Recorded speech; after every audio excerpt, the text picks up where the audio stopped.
Welcome, everybody. I'm delighted to welcome you here to the U.S. Institute of Peace. My name is Nancy Lindborg. I'm the president and CEO here. And I'm delighted to welcome you to a really important conversation. Warm welcome to those joining us online. And you can follow us on Twitter at USIP with today's hashtag, People Power for Peace. And of course, that's the numeral 4, People Power for Peace. I'm very happy to welcome the authors of the report we have to discuss here today, Hardy Merriman, who's the president of the International Center on Nonviolent Conflict, or ICNC for short, and Peter Ackerman, the founding chair of ICNC. And I want to give a special shout out to Peter, because not only did he provide a lot of the early intellectual capital that created this body of research in the field, he's also the co-chair of the USIP International Advisory Council. So we're very fortunate to benefit from his considerable insights in all dimensions. As many of you no doubt know, USIP was founded in 1984 by members of Congress as a nonpartisan, national but independent institution dedicated to preventing, mitigating, and resolving violent conflict. And we do this by connecting research with policy, with training, with support for those on the front lines of trying to prevent, involve, and resolve violent conflict.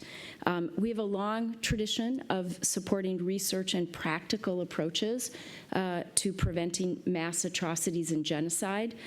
In 2008, some of you may remember, we co-convened the Genocide Prevention Task Force, co-chaired by Madeleine Albright and Secretary William Cohen.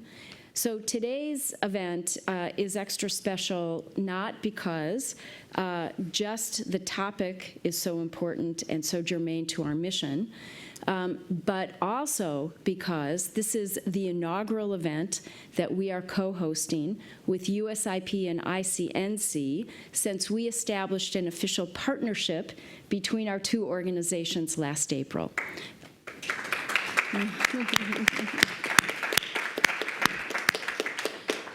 We're very pleased to have that opportunity to take what has been a long partnership on working together on research and program activities, and this partnership really enables us to do so within a more formal framework and to expand our respective efforts into an important field of work that is very, very important to our mission with some great partners. So hang on. Oh, we can do that again. So I can't think of a better way to christen the new partnership. Maybe if we had a few bottles of champagne, but we'll get there. So I know many, many people in this room, probably everybody who's in the room with us here today, has watched, with hope, with great interest, with awe, at what has gone on around the world. The New York Times has dubbed this the year of the protest, from Kazakhstan to Algeria to Sudan to Nicaragua to Hong Kong. It's been truly amazing. And it's heartening to see that even as we're so concerned about the rise of authoritarianism, but so too is the number of people who are taking to the streets to raise their voice and demand greater accountability, less corruption, more responsiveness from their governments. And we know that as inspiring as these movements are, these very courageous citizens need support. They need space to resolve the conflicts and to accomplish their goals. Our nonviolent action program supports activists in peace building in some of these very tough environments, from Nicaragua to Venezuela, Afghanistan, by providing trainings on strategic planning and integrating dialogue and direct action. And this is seen especially through our guide on synergizing nonviolent action and peace building, happily known as the SNAP guide, S-N-A-P. You can find the SNAP guide online, and I highly encourage you to check it out and share it with your networks. And Maria may be able to say more about that. The name alone is worth the look. snap. So the report that we're going to discuss, Preventing Mass Atrocities, does two very, very important things.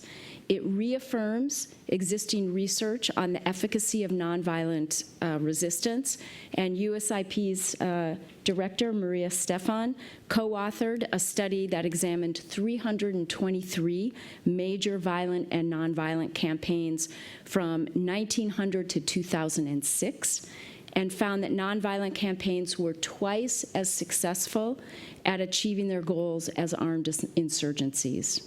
Twice as successful.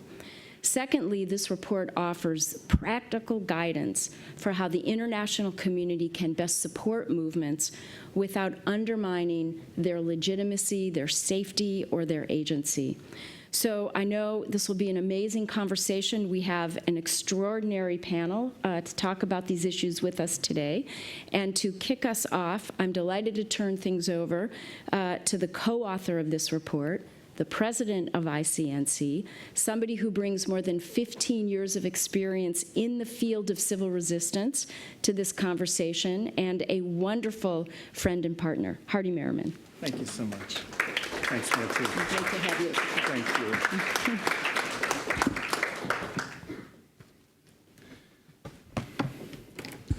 Thank you so much, Nancy. The feeling is mutual. It's great to be able to collaborate and partner with USIP, not just today, but in the future. Thank you. Thanks to the panelists. Thank you to all of you for coming out on this rainy day. And so as Nancy said, since 2002, I've focused on nonviolent civil resistance movements around the world that are fighting for rights, freedom, and justice. I take a social science approach to these movements, trying to figure out in the most basic terms, why do some movements succeed and why do others fail? And in particular, I emphasize, and my organization, the International Center on Nonviolent Conflict, emphasizes the role of strategy and skills. What kind of strategies are effective and what kinds of skills are needed for ordinary people who are facing oppression to unify themselves, to organize, and to wage civil resistance and win against unaccountable political systems. So today, I want to talk about external support to these kinds of movements, to civil resistance movements, and discuss this new international doctrine that Peter Ackerman and I are proposing called a right to assist, or the short version is R2A. So the right to assist is a framework that would guide collaboration and international support to civil resistance movements that meet certain criteria around the world. It's not just any movement, and we'll get into that. Peter and I designed R2A in a way that is designed to engage a wide array of international actors. So it's not just a state-centric model. It's a model that would engage NGOs, yes states, multilaterals, diaspora groups, and a whole range of external actors to be supportive of nonviolent human rights movements. The goal is to incentivize the choice of nonviolent civil resistance when groups decide to rise up and demand their rights, and support that choice.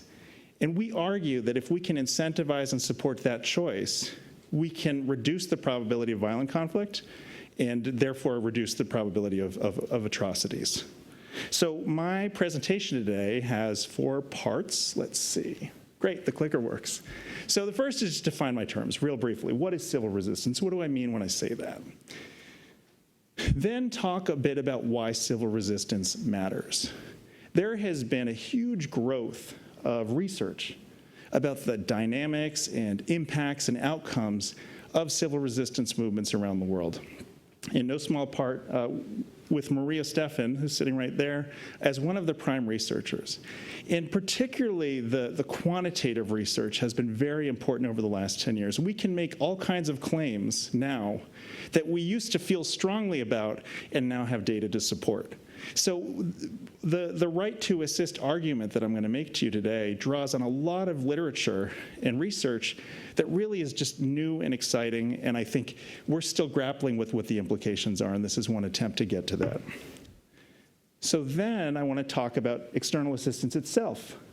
and give a 5-part typology of different forms of external support, ranging from very sort of low threshold, indirect, not very interventionist support, to progressively more targeted interventionist and challenging support. And then Peter and I felt strongly that if we're talking about external assistance, we really need to scrutinize our own ideas about this, our own assumptions. And so actually, if you take a look at this special report, about a third of it is us responding to possible points that people might raise of saying, well, what about this? Because we have to be really careful. As external actors, we all know that even good intentions can lead to negative outcomes. So we are sort of offering this out as something for people to consider. We really welcome your comments, critiques, ideas, feedback. And we're hoping that people will run with this and want to take this, add their research to it, add their ideas to it, and slowly start to develop a normative framework or actually a full international doctrine around support to these movements. So what is civil resistance?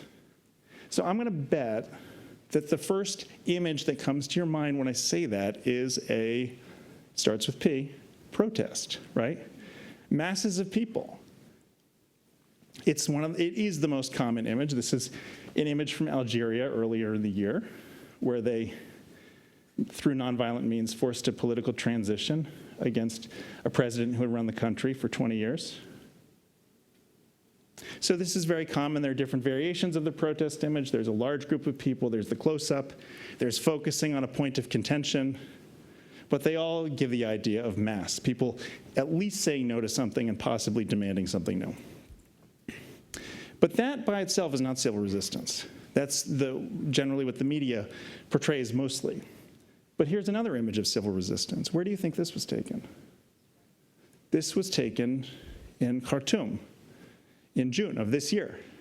And here, this is an incredibly powerful act of civil resistance. It's a general strike. Repression was so severe, people said, we're not going to mass, we're actually going to stay home. So if we want to get to a definition of civil resistance, we need a definition that can bridge the protest, the strike, and a lot of things in between. So here's just a basic definition. Civil resistance is a way for people, often ordinary people who don't have any special power or status or privilege, to wield power without using violence. And it consists of 3 kinds of acts. The first is acts of commission, where people do things that they're not supposed to do, not expected to do, or forbidden from doing. Protest when you're not supposed to protest. Sing a song when you're not supposed to sing a song. Wear a certain color. Use certain symbols. Create new social or economic or political behaviors that are not expected or that are forbidden. Right? There are lots and lots of ways we can do things we're not supposed to do. Right? We can just think about all the rules in our lives, written and unwritten, and then each of those represents a possible point of disobedience. Civil resistance includes the opposite, acts of omission, where people don't do things that they're supposed to do or required to do. So refusing to pay taxes, not showing up for work, working slow, school boycotts, not paying utility bills, boycotts, choosing to change buying patterns, lots and lots of ways we can omit our conventional obedience patterns. And then a combination of both. So this would be, for example, creating alternative governance systems, alternative educational systems, alternative economic systems, which some movements have done. That's both an act of omission and commission. So it's a simple definition. And just one other point, and then I'll move on, is violence here is construed in a narrow sense of actually doing physical harm or threatening to do physical harm. So if an action is threatening to do physical harm or doing physical harm, it would not be civil resistance. Okay, so with that, people generally tend to do civil resistance when the conventional means of making change are not working, right? If they could change things using elections, they might do that. It's a lot easier. If they could change it just by petitioning the legal system and they had the capacity and access to do that, they would probably do that. But civil resistance is a response generally to truly unaccountable actions taken by power holders where the institutional means of changing that are failing. And so around the world, it's not surprising that as authoritarianism rises, we're seeing a lot more movements to challenge that authoritarianism, whether it's on grounds of corruption, people want democracy, people want rights, or a whole range of other issues. So why does civil resistance matter? I'll give you 4 reasons, all backed by data. The first is that it's powerful, right? So for those of you who are familiar with this book, of which Maria Stephan is a co-author, Nancy mentioned that Maria examined with Erica Chenoweth over 300 nonviolent and violent movements over the last century. And the core finding was that the nonviolent movements that were trying to get a political transition were twice as effective, 53% success rate, versus the violent ones, which had a 26% success rate. So a 2-to-1 differential in terms of success of nonviolent movements versus violent movements. And this is obviously a surprising finding, right? Because the conventional assumption is that violence is the means of last resort. Violence is the strongest thing. Violence is what people should do when everything else is failing. And yet, over hundreds of cases over the last century, we see a huge difference in the success rate of popular nonviolent and violent movements, even against powerful authoritarian governments. In addition, the average nonviolent campaign was found to last only 3 years. The average violent campaign was found to last 9 years. So some might argue that violence is more power. It may not be as effective, but it's faster. And the data completely rebuts that claim. Nonviolent movements take, on average, 3 years, which is a long time if you expect to be successful in 3 to 6 months, right? 3 years is still a long time, but it's a lot shorter than the alternative. So another reason why civil resistance matters is that it's a driver of democratic development.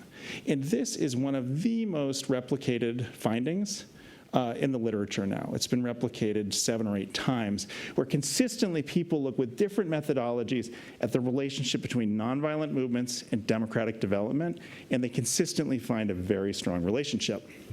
So just as one graph, this is drawing from Chenoweth and Stephan's work. They looked 5 years after you have a nonviolent movement that succeeds, that gets a political transition, what happens? And they found a 57% success rate. So 57% of the time, nonviolent movement yielded a democratic outcome. It's not 100%, right? 43% of the time it didn't. I'm sure we can all think of cases where it didn't. But it's pretty remarkable when you compare it to the prospects of violence, for example, which produced a democratic outcome 6% of the time. Another study done by Freedom House and also with Peter Ackerman looked at also top-down transitions that did not have a nonviolent resistance component, just negotiated round-table transitions. They resulted in a, quote, free society 14% of the time between the 70s and 2005. So as a comparative matter, civil resistance has proven consistently to be one of the most effective ways to get out of authoritarianism. Interestingly enough, even when nonviolent campaigns have failed, they sometimes lead to a democratic outcome. 5 years after a campaign failed, that's the figure on the to your right, there was still 35% of the time a democratic outcome. So there's something in nonviolent resistance, nonviolent civil resistance, that has a democratizing impact, even if a movement's immediate goals aren't achieved. A third reason, and this starts to get to the atrocity prevention and violence prevention piece, civil resistance movements are significantly less likely to lead to mass killings and civil war than violent insurrection. So I'm going to talk about right to assist in a minute, but my colleague Peter Ackerman and I, who co-authored this report, have been talking about right to assist for a long time. And last year, there was a remarkable finding about nonviolent movements and their probability that a mass killing will happen that propelled us to say, okay, now's the time to write this. We have the data that we need.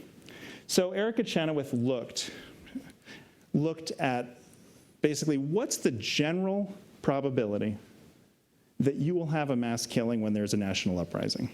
It's just the generic probability, okay? Whether the uprising is violent or nonviolent, forget about that for a second.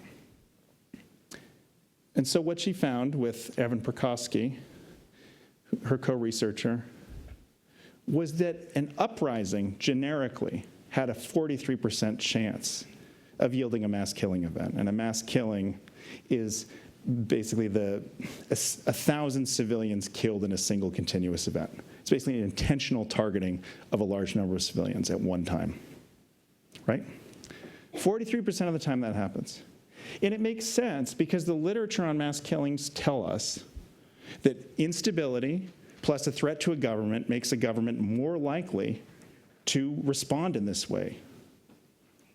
But then the researchers looked, well, let's see if the driver of instability is nonviolent or violent. Let's see if that changes. And it changed it amazingly. They found that when a nonviolent campaign was challenging a government, there was only a 23% chance of a mass killing. When a violent campaign was challenging a government, the probability of a mass killing was 3 times as high.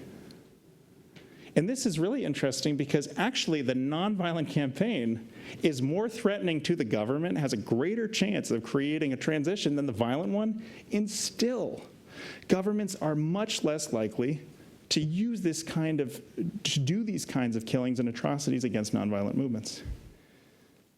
Similarly, the probability of civil war. If you look 10 years after a nonviolent campaign, there was a 28% probability of civil war. This is based on over 300 cases over the last century. A 28% chance of civil war, the results of which we're seeing now. For example, there's the civil war in Syria or in Yemen, is a really high percentage. It's an uncomfortably high percentage, right? I mean, we shouldn't feel good. Oh, that country, it only has a 28% chance of resulting in civil war is scary. However, when we compare it to a violent campaign, the chance of civil war within 10 years of a violent campaign or uprising is 43%. So if people are going to rise up anyway, and I'll get to this in a second, because in general, sooner or later under authoritarian regimes, people do try to rise up. Shouldn't they be incentivized to choose a method that has a greater probability of a constructive outcome and a lower probability of devolving into civil war, mass killings, and so forth? And I would add as well, there may be things external actors can do to drive that 28% down. Okay, last part of our literature review, and then I'll get into right to assist. So the data also tells us that civil resistance has proven remarkably effective even in highly challenging circumstances. So one common refrain we might hear is that, well, nonviolent civil resistance can only work when there's a government that's not as brutal, or in a society that is not fractured ethnically, or when there's a certain level of economic development, or when the movement is supported by outsiders, or powerful countries like the United States, or when the regime itself is very powerful and big. So these have actually been tested in a growing body of research that says, okay, so let's control for that condition. Let's control for regime type and regime brutality and see if it relates to movement emergence and outcomes. And what we're finding remarkably is that it doesn't. It doesn't. Of the 6 factors I listed there, the one that is found to be significant is use of violent repression.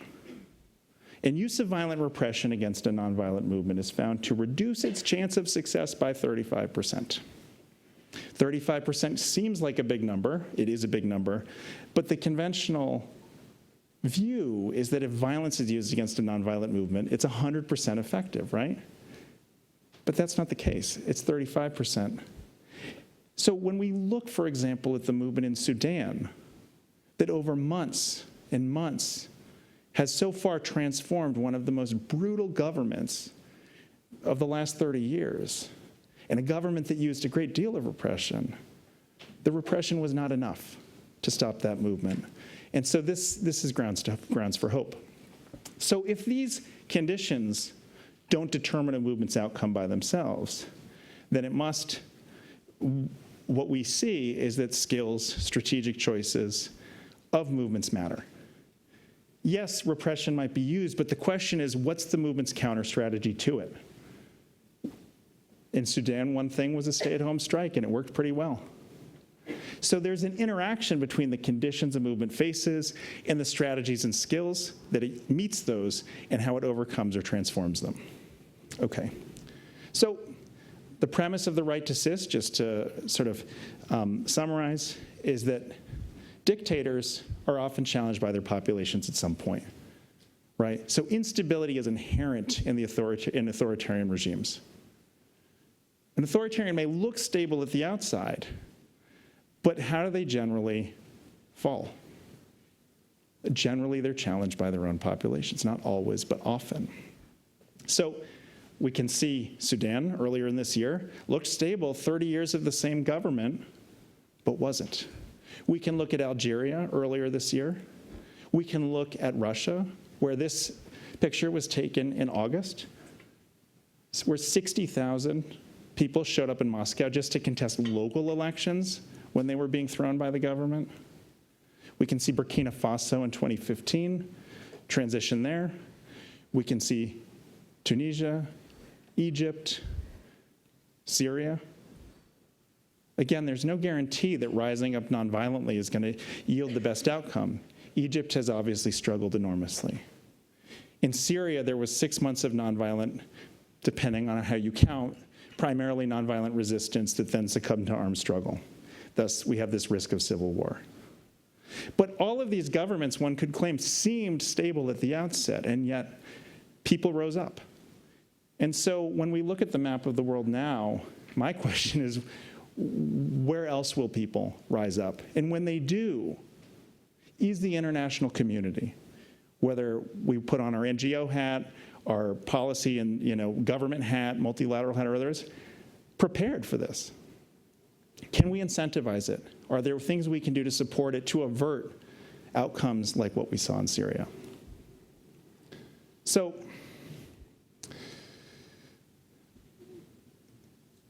if people are going to rise up against governments eventually, we know how they do that has major repercussions. For mass killings, for civil war. One brief stat I didn't mention to you is that 2/3 of atrocities occur during civil wars.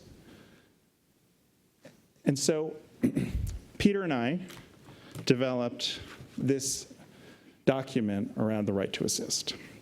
And so it is, as I said, sort of a proposed international doctrine. But right now, it is simply a document that you have. And you can think about this in a few different ways for it to be useful. The first is that what's in here, you can see it as just a set of common principles that you could read about and apply to your work if you are in an organization or department right now. It's designed to be useful even if you don't have a whole bunch of allies, about guiding movement-centered work, whether you're a philanthropy or whether you're in policy or otherwise. We could start to develop it as a normative framework, maybe something short of a full international doctrine, but something where if we get a number of people around the table who work with this and develop it, we don't think we've found the answer. We think we've started to work on an answer that could be developed further, that could be grounds for collective action, greater coordination and solidarity between external actors. Or, over time, if it proves its worth, it could develop into some sort of international doctrine with structures that could be developed to go with it. Now, I mentioned that when Peter and I worked on this, we wanted to get this, to have this be not necessarily state-centric, right? So for those who follow atrocity prevention, the prevailing international doctrine of the responsibility to protect, which was used in Libya in 2011, looks like it will never be successfully invoked in the UN Security Council again, at least its most coercive measures. It will not be able to get past a veto. We've seen atrocities since 2011 in Sudan, in Myanmar, in a variety of other places, in Central African Republic, where responsibility to protect has been blocked in the Security Council. So if we're going to do something around a right to assist, we want to get out of the idea that one state can veto and then the whole thing stops. So this requires the designing of different sort of structures to think about how this could be invoked.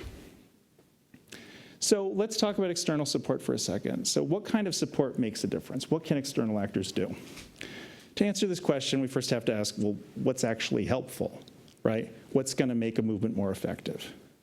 So to come back to my earlier point about skills and strategy, the data is telling us that those matter.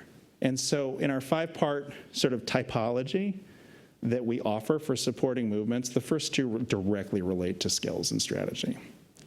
So the first is simply public education. make knowledge about civil resistance available, accessible, and attractive to people.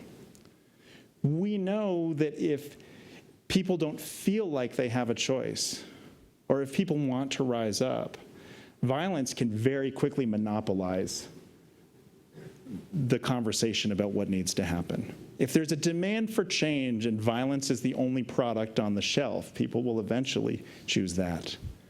So let's make conscious the fact that there is another alternative, that it's more effective, that it's more attractive to most people. A lot of people, the barriers of joining a violent uprising are huge. You basically have to give up your life as you knew it. Whereas in civil resistance, thousands or millions of people can participate and still go home at the end of the day often. So there's much lower barrier to entry. There are a lot of things that are attractive about it. So how can this be communicated? Through a variety of institutions, schools, associations, unions, religious communities, youth clubs. It can different means, television, films, music, art, literature, cultural practices, advertisements. There are lots of ways to just make people aware of this. And messages can be adapted to different languages, history, and cultural context. So I'm not talking about importing something from the outside into various countries.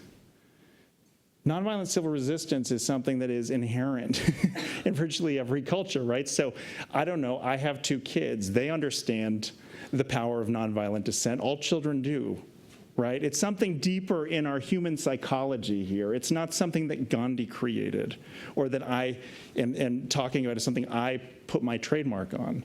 No. Every society has had some version of a strike or a boycott. There is history and cultural practices around disobedience of unjust rule in every single society. But are those elevated in ways that legitimize and hint that, you know, what happened historically is not just a strike or a protest, it's actually part of a much broader method of struggle that we can practice. Public education can also take the form of supporting research about movement effectiveness, which obviously I think it's incredibly important because I'm drawing on it for this work. Supporting the development of new educational resources, films, translations, videos, website, and so forth, curricula. Supporting workshops, supporting online classes, fostering peer-to-peer interaction. This all falls in the category of indirect support. This is not going into another country, trying to pick a particular movement, trying to subversively get stuff into them. This is above board, available to all comers, just information. The second is capacity building. This is more targeted. This is, in our work at ICNC, we respond to requests from activists around the world. We don't initiate contact, but if they contact us and want something, we try to help them. So if they want it, what can external actors provide? Workshops for specific human rights groups and activists on a variety of skills, right? We're going way beyond just the protest here. For movements that want to accomplish legislative gains or major political reforms, they need insider knowledge, access to institutional knowledge. They need, organizing knowledge about how to mobilize a society and a whole range of other things. Change is a team sport. It requires a lot of different skills. So providing workshops, meeting people where they're at, seeing what they need and trying to get that to them. It's very simple. Offering convening space so that people can get together and dialogue. It might sound so simple, but the amount of good ideas that don't get acted on for lack of convening space or because they're missing a few $100s is huge. And people who have suffered under oppression have often been deliberately divided and ruled. So are there spaces that can be brought together intentionally that external actors can provide, where groups can rebuild trust, rebuild social fabric so that they can work together? There is room for small funding and in-kind support and small targeted grants and programs. And this is This is something I'm more cautious about. It's something that ICNC has done. It's something that I think, when done well, can be incredibly effective. I think providing funds to movements can also be quite risky if not done responsibly, and so maybe we can get into that in the Q&A. It's very useful when done well. There are ways in which it can contaminate a movement or cause all kinds of internal rivalries and squabbling. So it's proceed with caution, but there's a role for it. The third is just supporting populations directly in conflict. Things like offering strike funds, which the United States and European unions did to Poles in the 1980 when they were striking against Soviet rule. Legal aid for persecuted activists. Ensuring adequate medical care for victims of repression. Emergency assistance. These are things that are done. And what I'm trying to do is bring them all under a common umbrella of movement support, so that rather than saying each one is legitimately justifiable or exists on its own or has its own community of practice discrete from other communities of practice, we can see that they're synergistic and start acting accordingly and justifying them internationally accordingly, rather than saying, well, this particular form of supports is legitimate, but this one may not be, and we're not focused on that, just this. We need each other, whatever your skill set is. The fourth has to do with increasing the cost of repression. So here, naming and shaming perpetrators. It would be great if there was a new level to this, where if a movement of a certain size was met with violence by its government and it was exercising its rights to engage in nonviolent resistance, if the repression met a certain threshold, say, X number of people who were killed or certain abuses happened, what if that triggered automatic international investigations? So it wasn't a question of who's going to pick up the ball, will that happen? It was known by perpetrators ahead of time. If we do this violence, there will be investigations and targeted sanctions. Attending trials and public actions, diplomats and others do this. Unarmed civilian protection is another thing that can be done, I think remarkably effective, where civilians, both foreign and from the host country, are trained as neutral mediators and de-escalators of conflict. I think we need more research to show just how effective that's been. But all the preliminary, what I've seen is that it is incredibly effective. Back-channel communications. Admiral Dennis Blair wrote a book several years ago in which he said that the US military has so many touch points with other militaries, many of them informal, through exercises, joint exercises, or contacts through war colleges. Why aren't we leveraging those when a movement rises up in another country? If we know the officers in the other country who already have rapport with officers in this country, can we connect them and get them talking? Targeted sanctions, I'm almost done. Lobbying allies to stop supporting oppressive governments. We know this matters. Of course, we ourselves may have to look at our own government's practices as well. Elevating human rights in foreign policy, trade, and security policy, possibly cutting off arms shipments. I think generally there is a real need for rebalancing priorities internationally, where trade and security policy don't necessarily always supersede human rights and democracy concerns. And derecognition, which is a separate matter that I won't get into now. But it has to do with a government becoming so egregious that it passes a threshold where it actually gets internationally recognized for its sovereignty. And the fifth, and then I'll stop, has to do with fostering political transitions. Just to be really clear about this is really an if-then thing. This isn't about external actors saying, hey, we'll give you transition support. This is about ordinary people rising up, engaging in civil resistance, meeting violent repression, such that over time they conclude that they actually must change their government. And if and when that happens, the question is, are they left with ad hoc, very little sort of support for that when the government is doing major abuse? Or what can the international community do?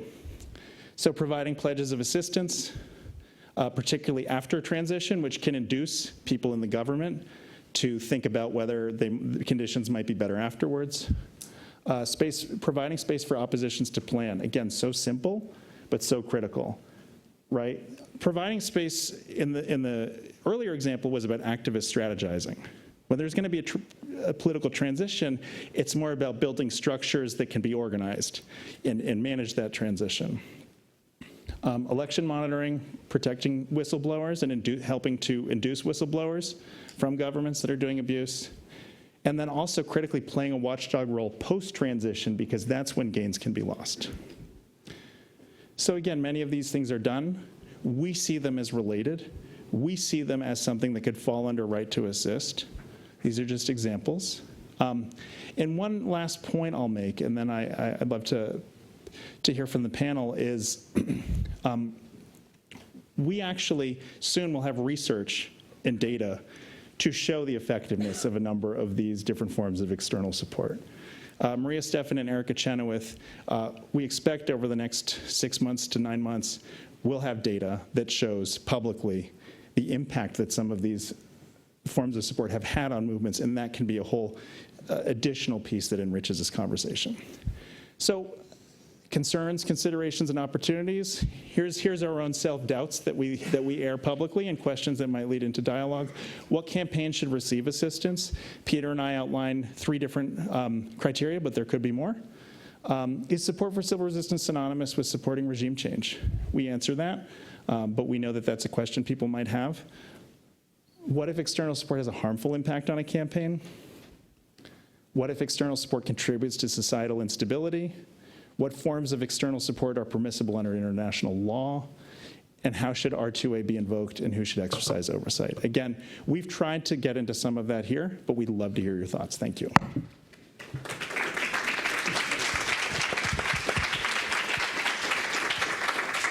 Great. Hardy, thank you so much for that excellent presentation, and warm congratulations to you and to Peter Ackerman for producing a really timely, provocative, well-argumented report. And I can't think of a more important topic to address at a time when, as we've heard, authoritarianism is rising globally, civic space is closing. So thinking about what forms of external assistance to activists and movements can be helpful, I think, is a really, really important topic.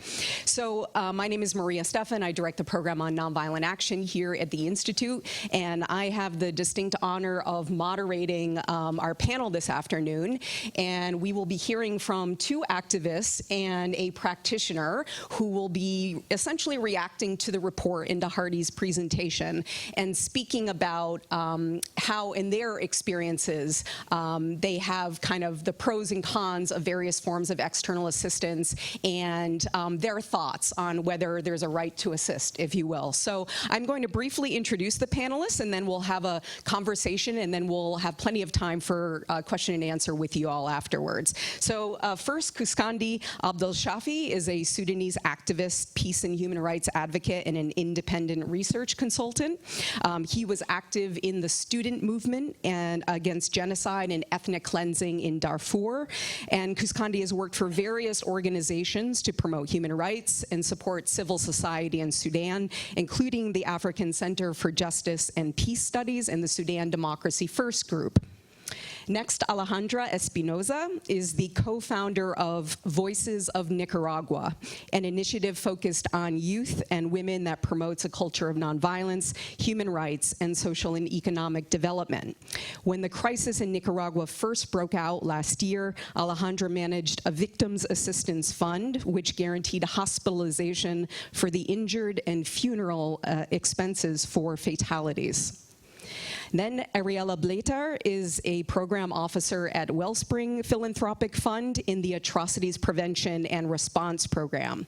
Ariela has worked for over 20 years in policy, strategy, and management in the INGO, multilateral, and private sector as a human rights and humanitarian lawyer. So I think we have an eminently qualified panel to spark the conversation this afternoon. And we're going to start with Quscondy, who, as we heard, Sudan has experienced a significant political transition following a popular uprising that removed an accused war criminal from power earlier this year. You were an activist in that movement, and so I wanted to just start by asking you, Quscondy, what has been your personal experience with external assistance? And if you had to list 1 or 2 things that have been helpful and maybe less helpful or even harmful, what would you say?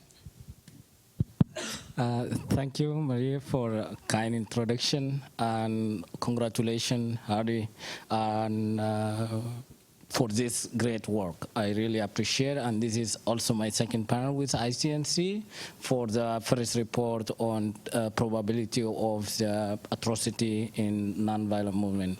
And I am really happy to be here, and thank you for the audience. It is a privilege to come here today. Just a brief introduction. I'm really happy to read this because all of you know Sudan. By nature, this was most dictator and autocrat government in the age of this state called Sudan for the last 60 years. And this because it has combined ethnic elites, autocracy, and also religious ideology, where it always justifies in one of three categories of any activist to be accused of crimes against the state or extrajudicial killing or torture or all kinds of mechanisms that made very hard for any activism to work inside the country. And so because of the war in 2005, the Darfur case was the first case to be submitted to the International Criminal Court in March 2005. And many of Sudanese were hopeful that ICC could at least put a little hope for the international community to act to at least provide justice after they failed to prevent the atrocity at the first place. But this has never happened until today. That is why I'm very happy to read on this approach, because I personally coming from the country which is fragile state where people are continuously living in fear because the state is hostile to them. And I am very happy to read this because it is very hard to see people are killing in the village and you are waiting for that big room, which is the UN Security Council, to take a decision to help rescue people. It's not going to happen.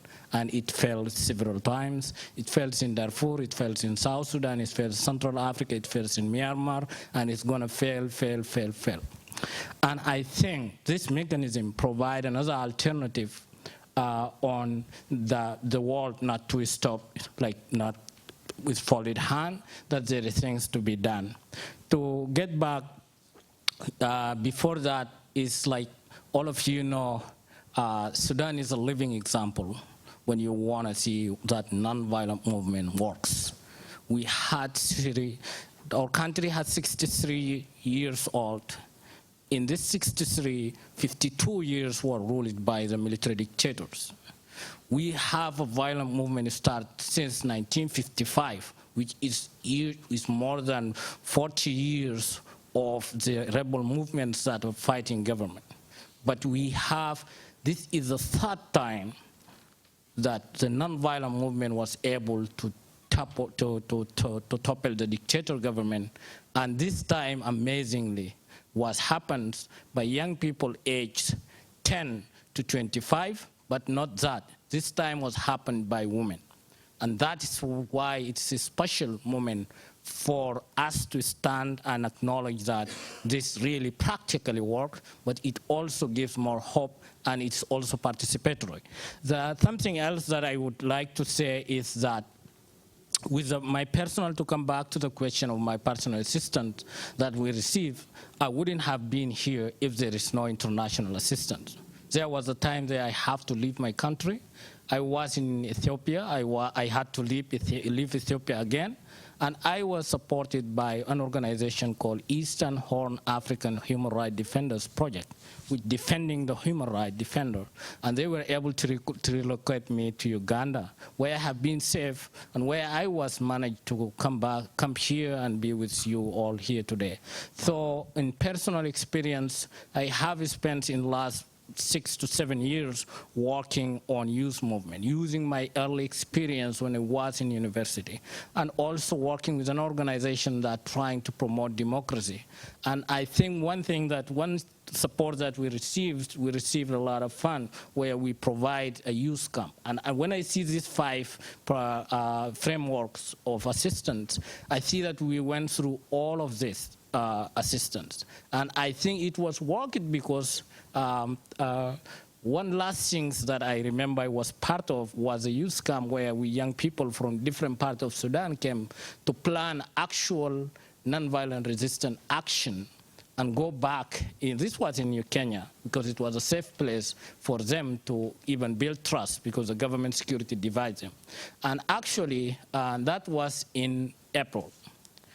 In November 27, that was the first time in history of Sudan that successful strike all over the country from east, west, north, and central was secured in one day. And this was an effective work because of that kind of meticulous planning from different groups, and they were able to take a collective action. And that what really paved the way for these groups to organize themselves and strike new movement that culminated into a regime change. So I am really, I see that practically this worked in Sudan, but also, and it will work on other places, but talking on Sudan context, we will also see that something that have delayed the nonviolent movement was also from 2005, 2006, 2009, people were more dependent on international intervention. People are thinking, oh, UN Security Council will use Article 7, come back and catch all the criminals and we will have a country free of them. And I think that somehow delayed the process. Also, sometimes something that we also felt, we had a movement in 2009, 2010, and I think in that movement where some of the young people have been received selectively to get out of the country, go somewhere, get trainings, and get some incentives, have created some sort of disagreements among the youth groups. That is why contextual understanding is truly, really important for these frameworks to work. So that's all I could say. Thank you. Thank you very much, Quscondy. And I think he mentioned a number of support options, the Human Rights Defenders Fund, the small grants, the youth training, you know, and the whole idea of waiting for international intervention, you know, not being the case, and so drawing on other resources. So thank you, Quscondy. Alejandra, the protests that began in Nicaragua last April were met with very harsh repression from both government and paramilitary forces. And the opposition movement is currently demanding free and fair elections. And so I wanted to ask, from your perspective as a Nicaraguan activist, what are the most important things that external actors have done and could do to support a nonviolent, peaceful transition in Nicaragua? Yes, thank you very much for having me. And this place is an honor to share with all of you. And first, I want to explain how everything started in Nicaragua last April of last year. Basically, we were two different reasons why the protesters took the streets, especially like the university students and the older adults. The first reason was the fire in Indio Maiz. It's a natural reserve, and we were concerned about that fire. And the second one was the government unilaterally reformed the Social Security law, and which basically decreased the benefits for seniors and increased the contributions requirements. And so the citizens and their right to legitimate right to protest, peaceful protest, they took the streets, and the government responded with violating the basic human rights in Nicaragua. That response resulted in spontaneous, massive, peaceful demonstrations in rural areas and the cities and around the country. And to be clear, I want to just mention that before the April 18 of 2018, we don't have any formal organization and of like a nonviolent resistance movement or whatever. It was like a response or one show to support and assist, and with a solidarity with victims of the repression, and with a strong commitment and conviction that the violence will never be justified in Nicaragua. I think that's the most important thing. Now we have 300 people killed, 100 people in jail as a political prisoners, thousands people injured, and like a political and socioeconomic crisis that we are living right now.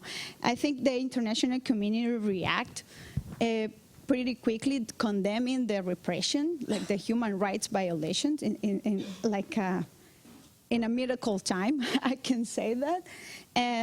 For example, in just 90 days, we have the OAS condemning the repression, and they create, in real time, during the repression, they create a special group, a working group at the OAS to follow up what's going on in Nicaragua, and they travel to Nicaragua in those days. The international community react, like each government react condemning the human rights violations. And the other thing is, as a citizens with some privilege, to be honest, we mobilize each other to support victims of the repression, no matter what, if they were on the street or what they were doing. It was just a humanitarian support when the government started to deny the attention in public hospitals. That was something that really moved us, to support all these people. And to be honest, we cannot wait until the international community react to support peaceful protesters. And people with privilege, we have to support them. We have, even when we are not involved in their demands, if someone is dying, if someone is denied the attention to peaceful protesters, or everyone, we have to support them. And one incredible thing that happened was when the government started to criminalize the protesters, and the repression increased, many people fled the country and they start to walk to Costa Rica. And one important gesture of humanitarian support, the Costa Rica, they opened the borders, and they support, or they increase the whole migration process, or they improve their own migration process to asylum seekers. That's really important thing. And one thing really happened was just in 5 months we have this at the UN, the Security Council, and now it's in the OAS hands that we have to trying to solve all this crisis. Unfortunately, many countries, the majority of the countries, are really concerned about what's going on in Nicaragua, and how everything are being happening right now. And the other thing is, one important thing that happened is, before the crisis, we don't have enough support from the international community, or we don't have support in civic engagement or participation or democracy values, or all this stuff.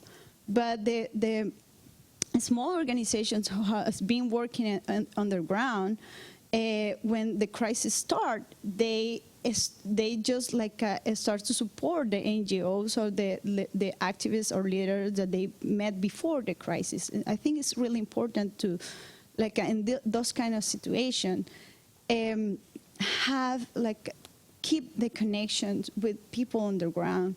And when something happens, you can connect with them immediately, or you can and they will tell you what's really need in that moment. We don't need to invite what the country needs.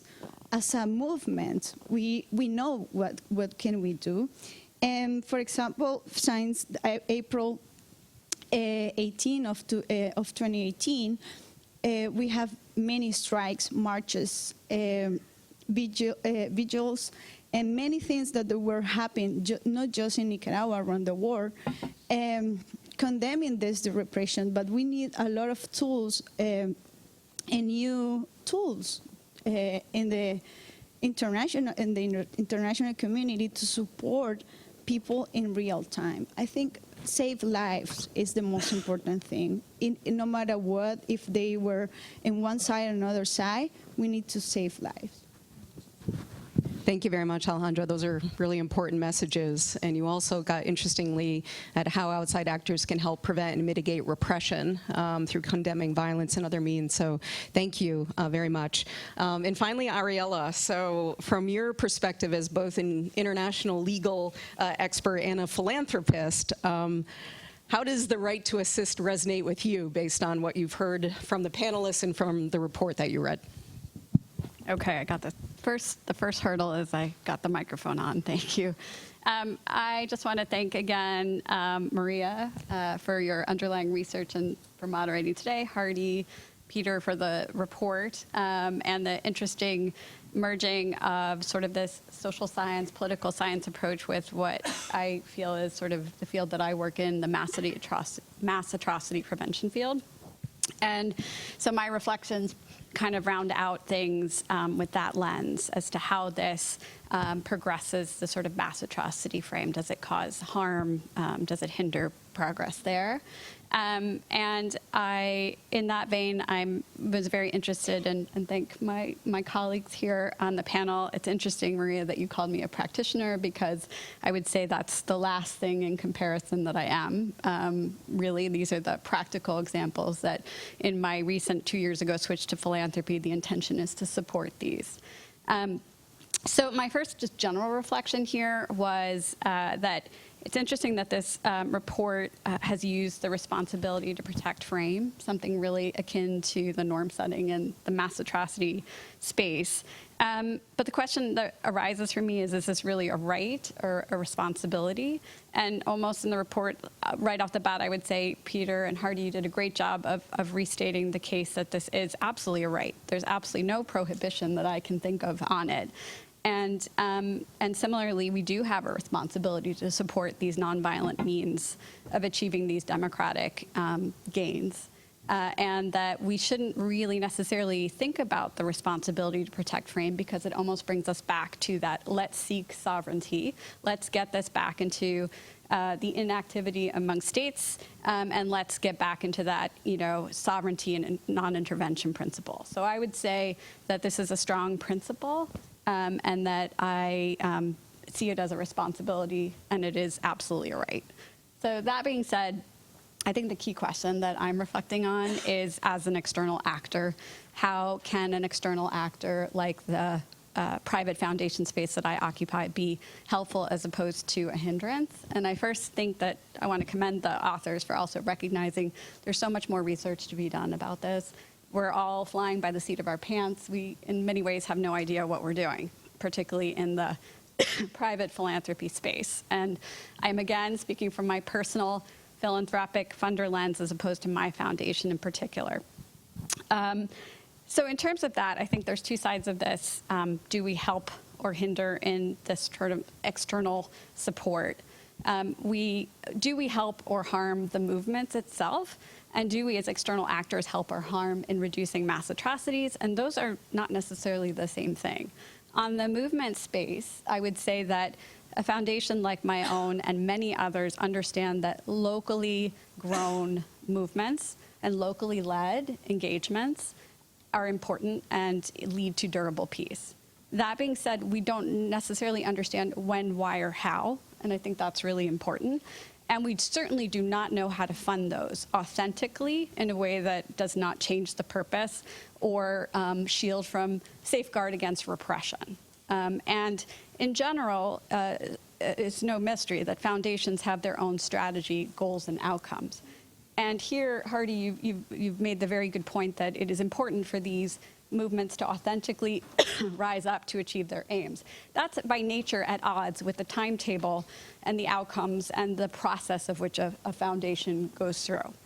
So those are sort of limiting factors. So that means that the needs that are identified have to be authentic from the ground, and they have to be met immediately in, as Alejandra put, at the moment in response, and that has to meet together. And I think that rarely takes place. And so I think another area that the report could continue to develop is these experiences of how there are small funds, emergency opportunities, small targeted pots of money that can actually make a difference. I'm happy to say that my particular foundation has a rapid response emergency fund that puts small funds into the hands of people.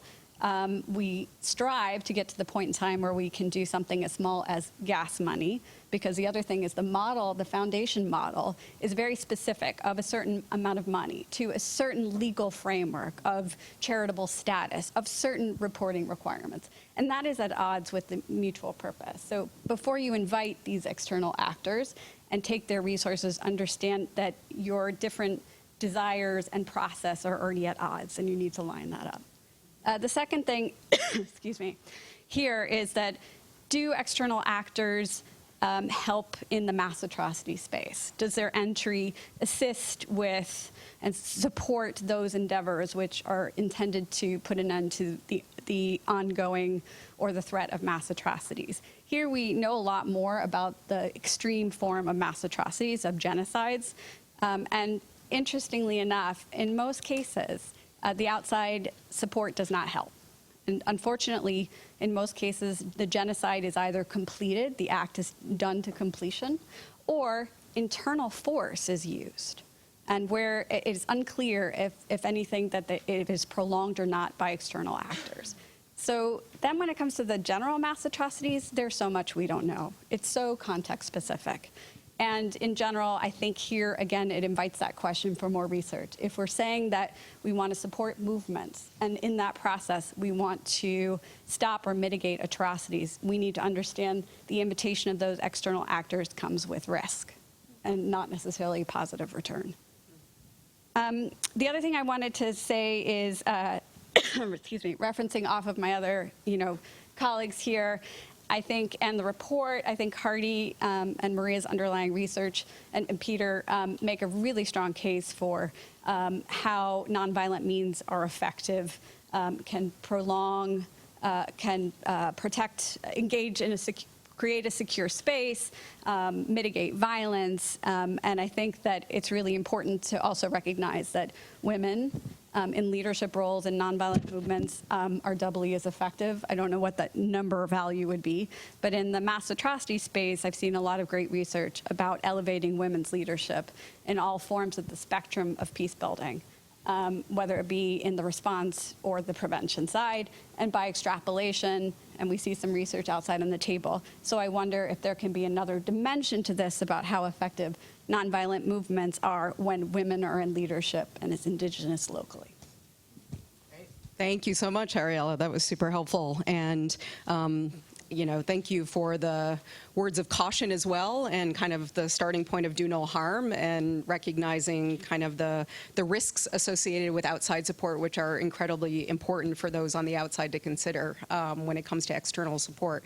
So we've got about 15 minutes that remain, so I think we should go directly to discussion with the audience, and maybe what I'll do is take 2 or 3 at a time, and we'll see how many rounds we can get through. So all the way in the back, please. And let's, you'll probably need a mic, so there we go.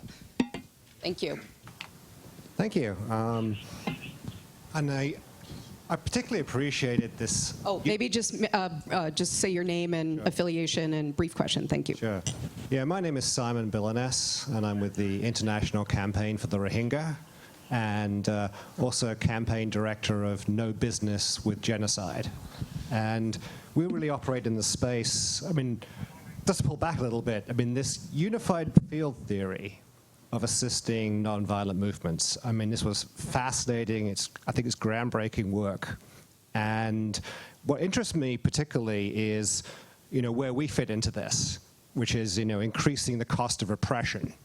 Because, we've been focusing on, sanctioning bad actors through citizen sanctions, in the case of Burma and the Rohingya. And we put pressure on Chevron to adopt a policy of not doing business with governments engaged in genocide or crimes against humanity.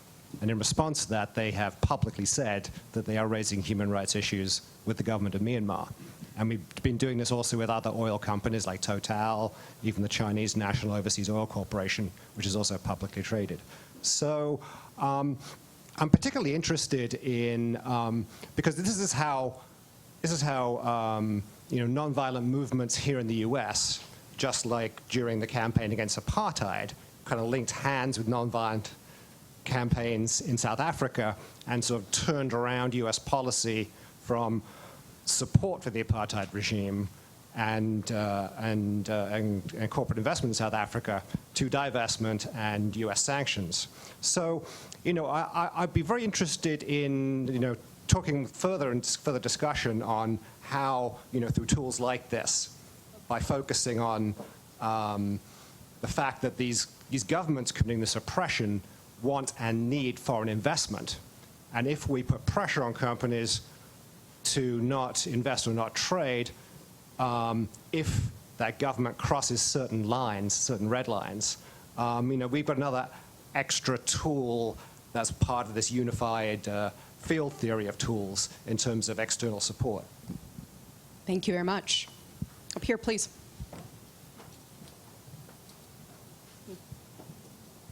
My name is Effie Tembon with Oasis Network. From Cameroon, I'm going to be speaking from that backdrop because of an ongoing horrific atrocities in Cameroon. I very much appreciate the presentation. It's very rich, a lot of things that I've learned today from this. And I appreciate the fact that we're looking at overcoming the present challenges, especially with the responsibility to protect. Because we've come face to face, it looks like a very concrete wall trying to find solutions with what's going on. The question I have is, what practical ways do we have in terms of not just you talked about naming and shaming, but we have actors in the Western world that put economic priorities above human rights. They will hire lobbyists, big muscles, to block the media from covering what's going on. Political leaders will be cozy with dictators. How do you go about those challenges that are real challenges? Great question. So why don't we go to the back here? Thanks so much. My name is Noah Rosen. I'm a PhD student at American University. My question is about how does this R2A framework that you've created travel to Civil War contexts, given the statistic that Hardy shared with us, that 2/3 of atrocities happen in civil wars. And I'm especially thinking of the kind of nonviolent strategies that people like Ali Kaplan and Arjona and others have talked about in terms of active neutrality, other nonviolent strategies for violence prevention. What is the effectiveness of nonviolent strategies in civil war contexts? Do the same kind of external support mechanisms that you discussed apply to those kind of more localized movements against non-state actors often? And what are some of the links that you see between these kind of local actions for violence prevention with nonviolent movements for more general social change? Thank you. Those are great questions. And since we're short for time, why don't we take one more question from right up here? Hi, Ursula with Friends Committee on National Legislation, and I just had a quick question about the international support. We're talking so far about benevolent international support, but for example, in Sudan, right after the coup, we saw Saudi and other Gulf partners flood money in to protect the military leadership that had taken over rather than push for a democratic transition. So what's the international community's role in sort of countering those not so benevolent international actors? Okay, those were meaty questions. So we have the foreign investment corporations question, how to address things like lobbyist pressure and like preventing media and journalists from entering these conflict areas. How well does this framework travel to civil wars, and nefarious outside support and how that can be countered. So, go. I got 4 pages of notes. Just maybe take one that's pressing, and we'll make sure we get everyone has a voice. Sure. First of all, I'll respond to you, Simon. Thank you for sharing that example and your valuable work. You know, this is a great example of things we missed. And Hardy, just be sure to. oh, sure. Thank you for your comment and for your valuable work. It's a great example of things we missed and could have put in the report and you know, should be included next time as an example of international support. I would point out that one split that we often see in governments that are doing abuse is a split between actors who primarily think of their interests at the bottom line as economic interests versus political interests. And what a civil resistance movement can do, whether domestic or external civil resistance or both, is split those interests where one says, ultimately, my highest value is getting back to business as usual and profitability, and the other says, ultimately, our highest value is maintaining control no matter what. And when the economic and political start to split, it can lead to cascading effects. So I see what you're doing is very valuable, and in that frame, which I think should be built out. I'll stop there and reserve my right maybe to say something later. Any other responses? I had one response. Thank you, Ursula, for your point, and I think I have no great answer except that this is opening the Pandora's box. And so if you were to maintain this as a doctrine, then it is not restrictive to benevolent support. And so, and it would similarly have no restriction. If we had such restriction, then we would find ourselves in a position to not have that right to assist. So I think it's a really important point for Peter and Hardy to consider as they continue to ally this to a doctrine. With the benevolent support. Hardy, why don't you respond to that? I'll respond to that as well. So it's funny, you know, I always bring more slides in a presentation than I have time to make. And so 2 of my slides relate directly to what you're talking about, because we know after the Sudanese interim, I forget the exact acronym for it, met with UAE and Saudi. They launched a lot of repression, and also when the airport was shut down due to strikes, Egypt said, you know what, we'll give you workers to reactivate your critical infrastructure. So what is this? This is authoritarians that have really for the last 15 years or more become much more deliberate and coordinated in challenging and becoming more effective at suppressing nonviolent movements. It's very deliberate. It's been building for a long time.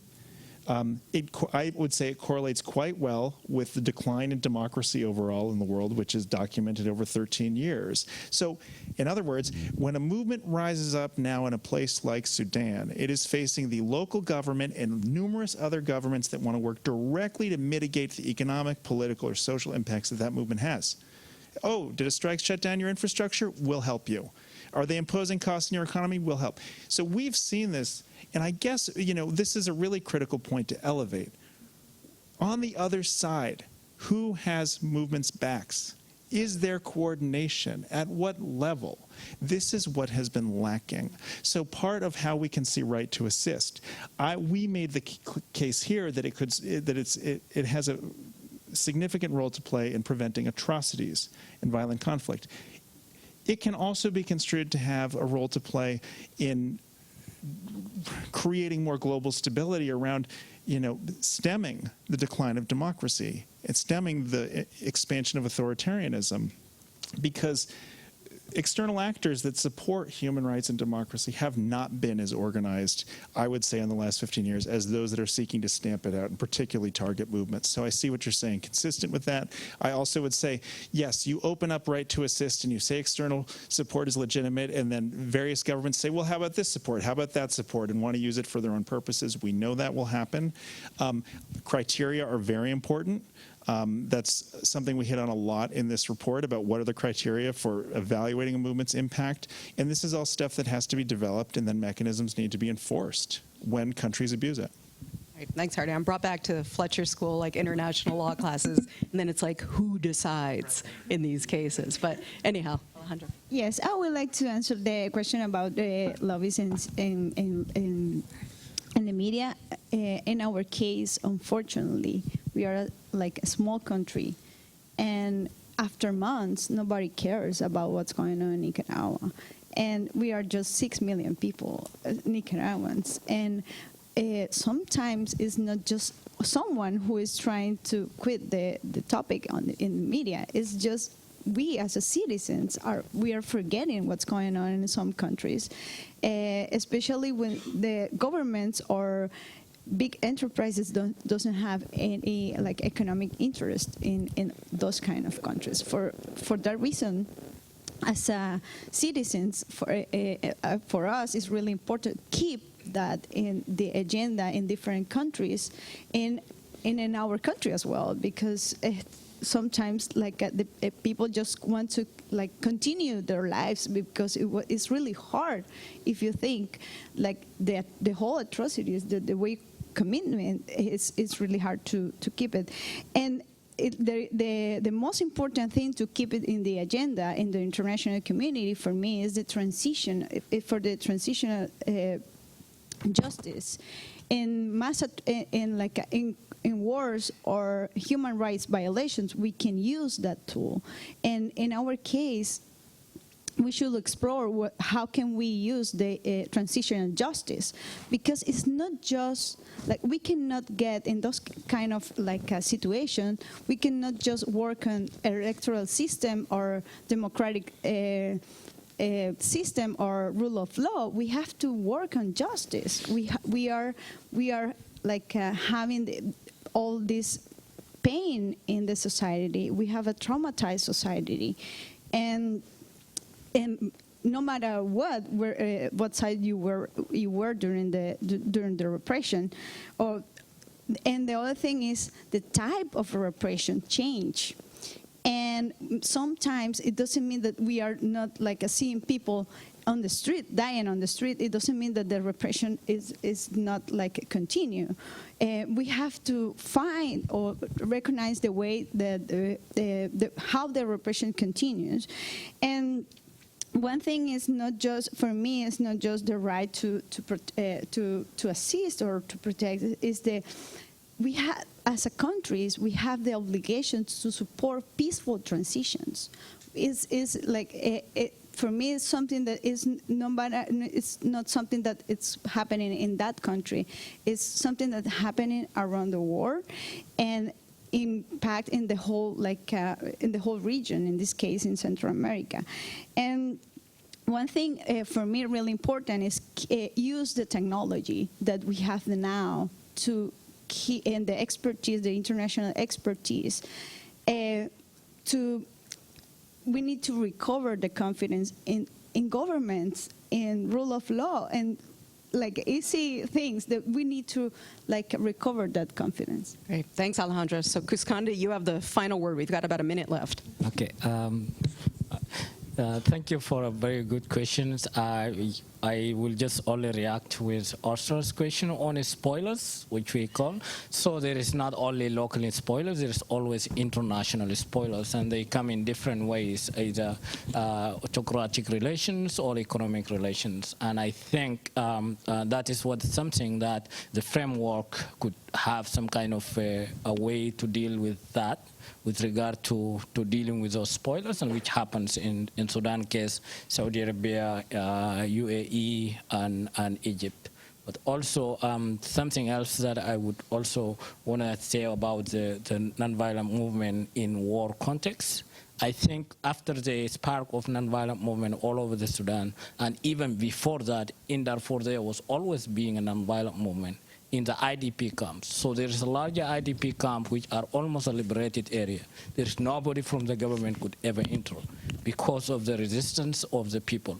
And I think there is always, whatever the situation, there is a way that nonviolent movement was work.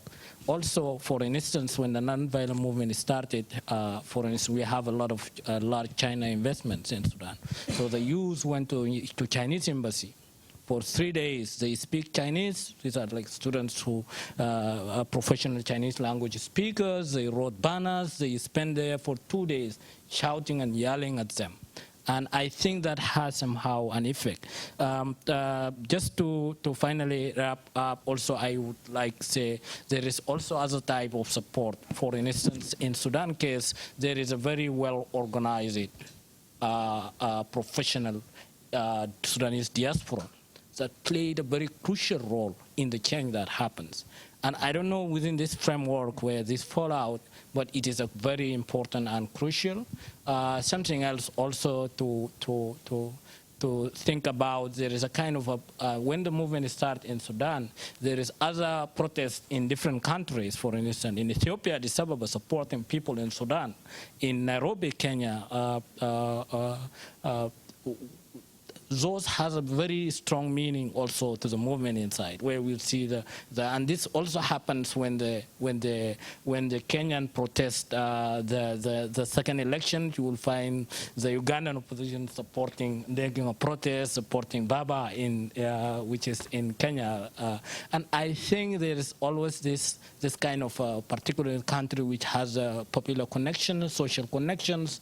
I think those kind of support also have a lot of meaning in encouraging people to continue, but also it put a lot of pressure, diplomatic pressure from their government to act in favor, and that is why there is a lot of other frameworks that are very useful. For instance, something that helped Sudan was the derecognition of the African Union to the Transitional Military Council, a strong statement and condemnation from the U.S. government, European Union, and UN Security Council later.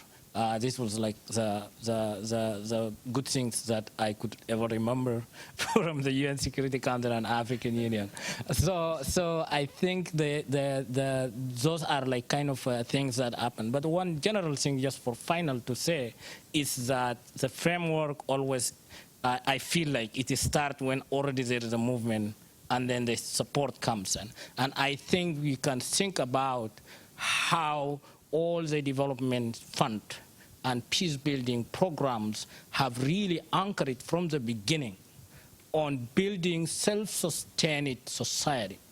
This could, anchoring with this, could help in having these organic, locally built movements.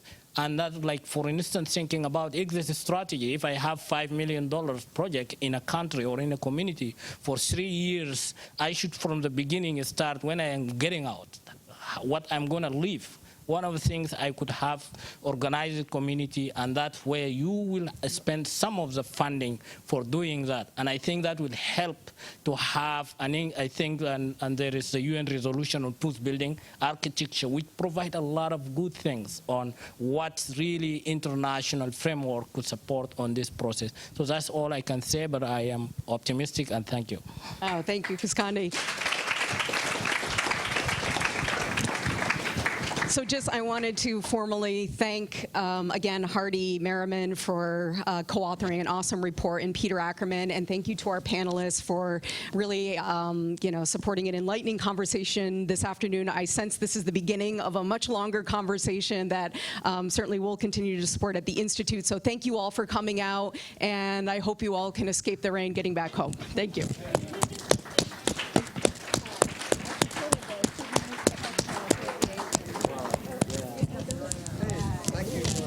My question, of course.